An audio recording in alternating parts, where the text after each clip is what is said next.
Tabang. Nadaan na ba?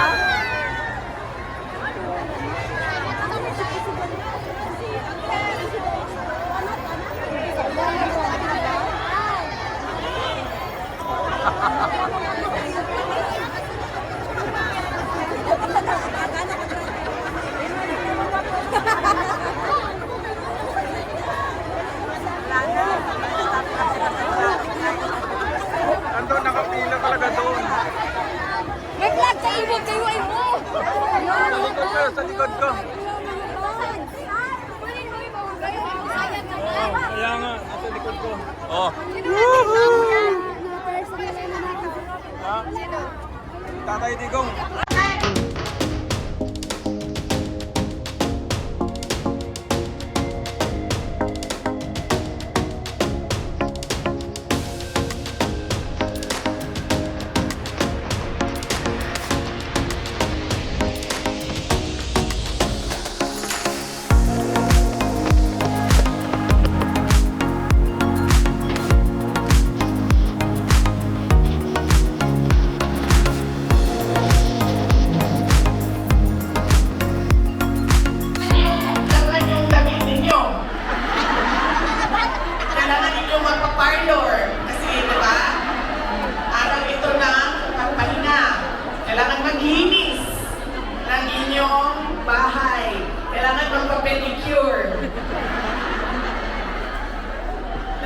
Kailangan magpa-dentista dahil araw ito ng pagpahinga. So, kailangan iisip lahat ang sarili, para sa sarili. Pero, binigay ninyo ang oras ninyo, ang araw ninyo, ngayong umaga na ito para sa atin.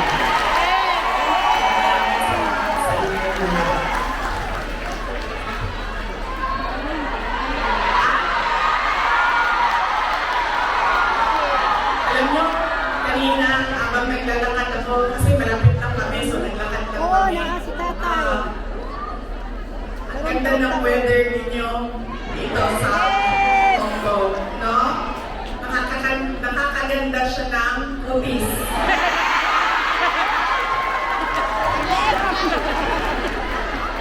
Anong sabi namin na nakatira sa Pilipinas, sa inyong mga nakatira sa mga kababayan natin sa Middle East? Sana all.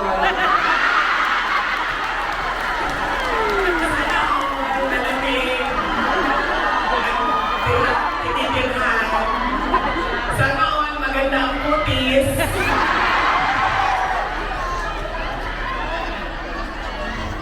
Kaya isa din yan sa dapat ninyong ipagpasalamat sa Diyos. Nandito kayo sa lugar na hindi makulog, maganda ang klima, at lalong-lalo na nandito kayo dahil meron kayong hanap buhay. Hindi natin gusto na umalis ang ating mga kababayan sa Pilipinas. Pero marami sa atin, dahil walang oportunidad sa ating bayan, ay nakikipagsapalaran sa iba't ibang lugar sa mundo para sa inyong mga pamilya. Kaya yun ang sunod natin na pagpasalamatan, yung ating mga mahal sa buhay. Bawat pamilyang Pilipino, kailangan natin magpasalamat sa kanila dahil binibigyan nila tayo ng lakas, sinusuportahan nila tayo, at tinutulungan nila tayo sa ating pakikipagsapalaran sa ibang lugar. Ayaw nila na umalis kayo, ayaw nyo rin na iwanan sila. Pero kailangan natin gawin dahil kailangan suportahan ang ating mga pamilya. Okay? Magpapasalamat ulitin ko sa Diyos, sa Hong Kong government, Hong Kong Police, sa KOJC, sa inyong lahat, mga kababayan namin na nandito, at syempre kailangan natin pasalamatan ang PDP Laban!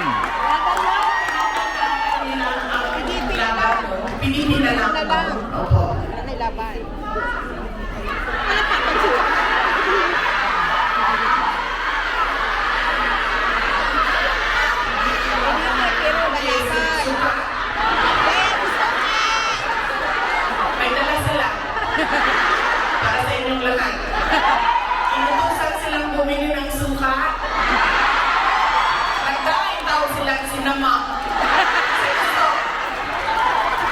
Ito puti. Dala po sila ang pinakurat. Kinsa na siya?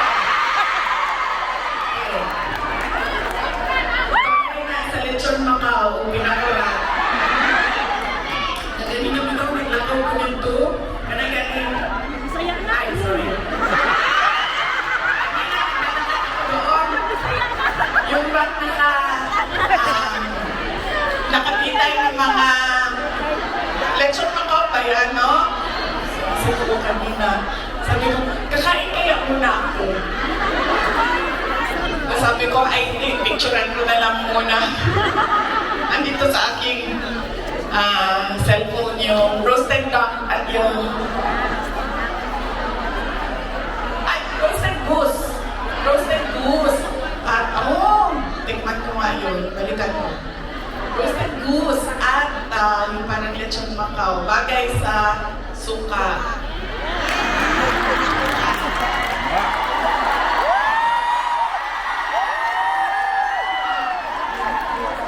Ano pa ang bagay sa suka?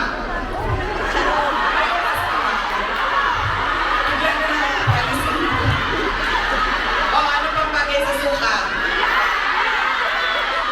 Ang ating chorizo longganisa. Ulan. Chicharon.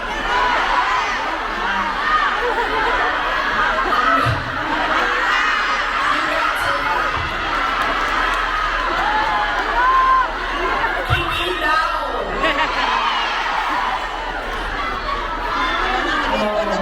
Yan, ulan, kalunggo. Yes. Diba? So, kaya tayo lahat na uutusan na bumili ng suka. Kasi lahat yan, lahat ng pagkain masasarap, kailangan ng suka. Alam niyo, wala sa listahan ko yung switch na suka. Dahil wala sa listahan ng switch ko dahil matagal ako kagabi nag-design kung pupunta ako dito sa Thanksgiving.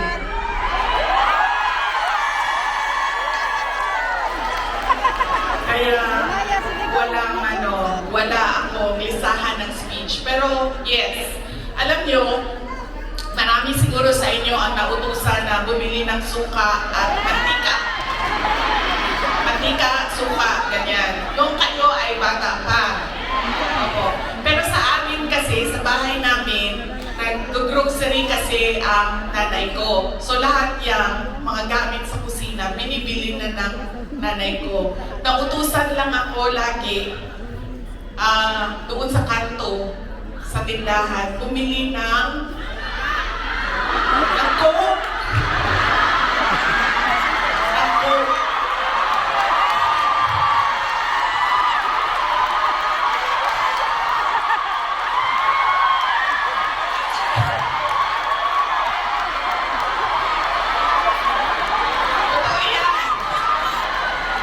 Hindi joke yan totoo yan.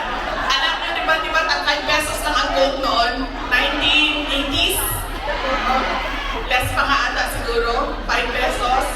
Mga 4 pesos ang Coke noon. Tapos ang pera natin, yung papel na green na 5 pesos. Yan yun. Pero totoo yan hindi Coca-Cola kasi kayo naman, sinabi ko, tapos wala pang noon, wala pang 1.5, 2 liters. Litro lang yan. Litro lang yan ang kapanahon na natin. So yun. So, saan na tayo? Sa pagpapasalamat. Pagpapasalamat tayo sa PDP. Ating mga kandidato sa PDP. Aabot tayo dyan mamaya. And syempre, kailangan natin magpasalamat kay Pastor Apollo Kibuloy for his generosity. Alam niyo, bumisita ako sa kanya nung siya ay nasa hospital, sa Pasig Hospital. Sabi niya sa akin, kung hindi ako nakulong, kung hindi ako inoppress, pinahirapan, hindi ko maisip na tumakbo para tumulong sa mga nakakulong, sa mga pinapahirapan at sa na-oppress. Sabi niya, tama lang na ganito ang nangyari dahil naliwanagan ako at napaabot sa akin ang mensahe na kailangan kong tumakbo bilang senador para tumulong sa mga